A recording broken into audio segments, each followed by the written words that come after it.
안녕하세요. 잡시광입니다. 일본은 참 욕심이 많은 나라입니다. 일본은 한국 외에도 전세계 많은 국가들과 영토와 영해에 관한 억지를 부리며 갈등을 이어가고 있습니다. 그 중에서도 일본은 오랫동안 러시아와 영토 분쟁을 유발해왔는데요. 그런데 최근 일본이 본격적으로 러시아 도발에 나섰습니다. 쿠릴 섬의 식물 분포를 보여주는 식생도를 일본 정부가 올해 중에 작성하기로 방침을 내린 것입니다. 보도에 따르면 일본은 인공위성 화상을 활용해 식생도를 만들 계획이며 예상대로 쿠릴 4개 섬이 자국 영토라고 홍보하는 식으로 식생도를 활용할 것이라고 합니다. 그런데 아이러니하게 쿠릴 섬은 일본 영토가 아니며 현재 러시아가 시료 지배하고 있습니다. 오랫동안 일본과 러시아의 영토 분쟁 논란이 되었던 쿠릴 섬은 원래는 아이누의 영토였습니다. 그러나 에도 시대의 일본은 점차 쿠릴 열도의 남쪽 섬을 점유하기 시작했고 1855년에는 러시아와 조약을 맺어 4개의 섬에 대한 영유권을 인정받습니다. 물론 이 과정에서 일본인들은 아이누인들에게 엄청난 악행을 저지른 것으로 알려져 있습니다. 메이지 유신 이후 1875년 상트페테르부르크 조약을 맺어 남사할린을 러시아에게 넘겨주는 대가로 일본이 쿠릴 열도를 점유하게 되었지만 2차 세계대전에서 패전하면서 쿠릴 열도를 소련에게 완전히 내주었습니다. 섬에 대한 집착이 심한 일본은 1956년 소일 공동선언에서 평화조약 체결 후 쿠릴 4개 섬 중 2개는 반환받기로 합의받았습니다.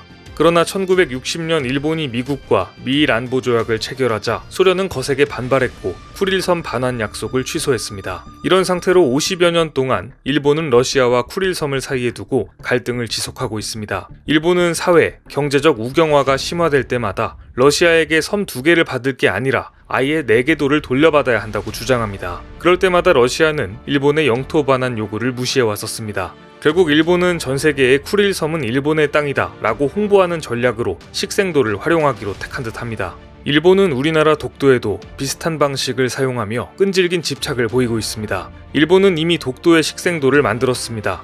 또한 독도는 일본의 땅이다 라는 왜곡된 사실을 일본 교과서에 계속 실어오고 있으며 일본 육상자위대의 홍보 영상에 독도를 일본 영토인 것처럼 표기하고 있습니다. 이런 식으로 일본 정부는 수십 년에 걸쳐 독도 관련 억지 주장을 전 세계에 퍼뜨리고 있습니다. 그 결과 국제단체와 기관들이 독도 표기 오류를 범한 일들이 발생하기도 하였죠. 거짓도 반복하면 진실이 된다고 믿는 일본은 이제 한국과 직접적으로 싸우지 않습니다. 전 세계를 상대로 말도 안 되는 사기를 치고 있는 셈인 것이죠.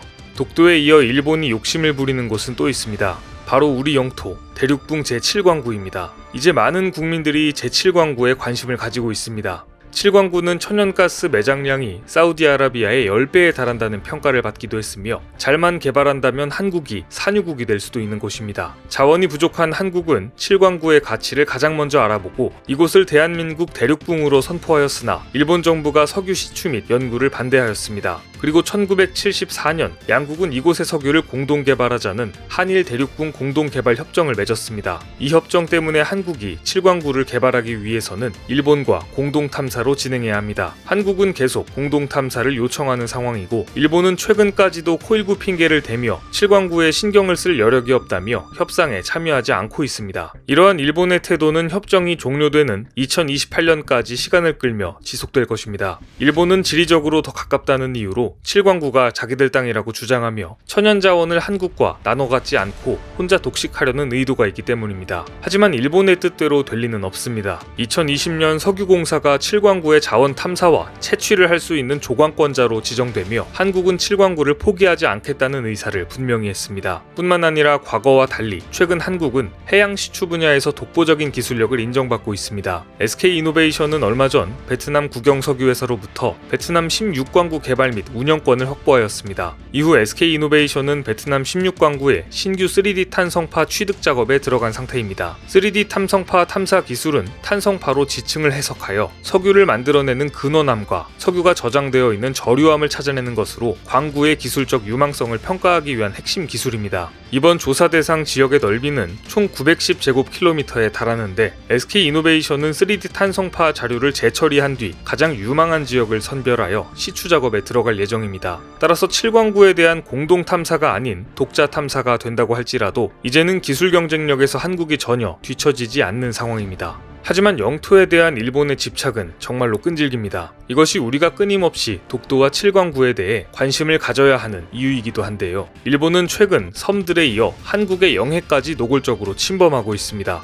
2021년 1월 10일 일본 해상보안청의 측량선 쇼요호가 한국의 배타적 경제수역에 침범한 것입니다. 한국해양경찰청 소속 경비정은 즉시 일본 측량선에 퇴거를 요청하였습니다. 하지만 일본 측량선은 특별한 이유 없이 이를 무시했습니다. 결국 우리 해경 경비함과 일본의 측량선이 제주 인근 해상에서 사흘째 대치한 끝에 퇴거하였습니다. 하지만 일본은 다음 달까지 측량 작업을 강행하겠다고 밝히면서 해경 경비함과 대치를 반복하고 있습니다. 뿐만 아니라 한국 정부에 항의까지 했습니다. 적반하장도 유분수지, 정말 어이가 없는 상황입니다. 일본 정부는 조사는 일본의 이의지에서 이루어지고 있기 때문에 중단 요구는 받아들일 수 없다고 말했습니다. 한국 외교부는 이와 관련 우리 측의 사전 동의를 받지 않은 일본 측 해양조사는 즉각 중단돼야 한다고 일본 측에 선을 그었습니다. 갈등을 빚고 있는 이 지역은 양국 간 배타적 경제수역이 겹치는 중간 해역입니다. 배타적 경제수역이란 자국 연안으로부터 200캐리까지 모든 자원에 대해 독점적인 권리를 행사할 수 있는 UN 국제해양법상의 수역입니다. 한국과 일본은 해안선의 거리가 가까워 배타적 경제수역이 중첩되는 경우가 발생합니다. 이 경우 국가 간 협의를 통해 배타적 경제수역을 정하는데 그동안 합의를 보지 못해 양국이 주장하는 수역이 포함되는 중간지대로 존재해왔습니다. 그렇기에 배타적 경제수역에서는 한일 어업협정에 따라 어선의 어업활동은 자유롭지만 정부 선박은 UN 해양법에 따라 상대 국가의 사전 허가를 받아야 합니다. 일본의 측량선은 분명 UN 해양법을 어기고 있는 것이죠. 날이 갈수록 노골화되는 일본의 도발에 대응을 하고 북한, 중국 등을 견제하기 위해 한국은 국방력 키우기에 집중하고 있습니다. 2020년 국방부는 튼튼한 안보전력 구축과 운영을 위해 2021에서 2025년 국방중기계획을 발표했습니다. 국방부는 한반도 인근 해역과 원해 해상 교통로를 보호하기 위한 경항모 확보 사업을 올해부터 본격화합니다. 경항모는 3만 톤급 규모로 병력, 장비, 물자 수송 능력을 보유합니다. 경항모에 탑재된 수직 이착륙 전투기가 해양 분쟁 발생 해역에 전개되고 경항모는 해상 기동부대 지휘 역할을 합니다. 뿐만 아니라 한국은 경항모와 함께 핵 잠수함을 도입하여 일본뿐만 아니라 북한과 중국도 견제할 계획입니다. 일본이 아무리 한국의 영토와 영해를 가지고 도발을 해도 결국 국력에서 압도한다면 아무런 의미가 없게 됩니다. 그리고 실제 한국의 국력은 빠르게 성장하고 있습니다. 동아시아에서 일본이 지는 해라면 한국은 뜨는 해라고 볼 수 있습니다. 감염병 사태로 전 세계가 힘겨웠던 2020년에도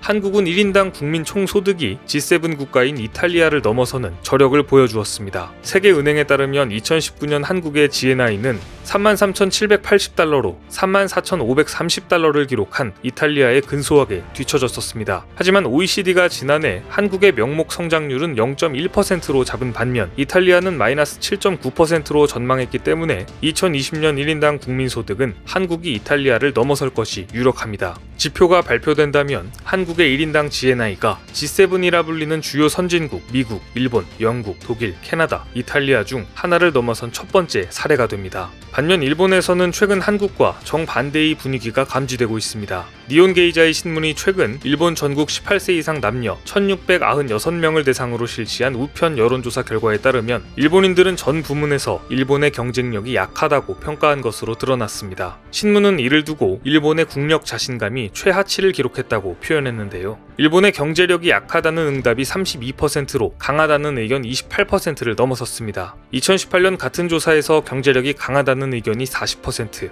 약하다는 의견이 25%였던 것과 비교한다면 감염병 사태를 겪으며 일본인들의 자부심과 자신감이 급격하게 하락했음을 알 수 있습니다. 다른 것을 떠나서 이러한 여론조사를 아직도 우편으로 실시하고 있다는 것 자체가 일본이라는 나라가 성장하고 있지 않다는 것을 증명하고 있다고 봅니다. 일본이 점점 어려워질수록 그만큼 한국에 대한 억지와 도발은 강해질 것입니다. 일본의 도발을 무시하고 한국은 오로지 국력을 키우는 데 집중한다면 최종 승자는 자연스럽게 대한민국이 될 것이라는 생각이 듭니다. 오늘 준비한 소식은 여기까지입니다. 댓글을 통한 여러분들의 많은 의견 기다리겠습니다. 많은 분들의 생각이 모였을 때 진정 가치 있는 지식이 완성될 것입니다. 시청해주셔서 감사합니다.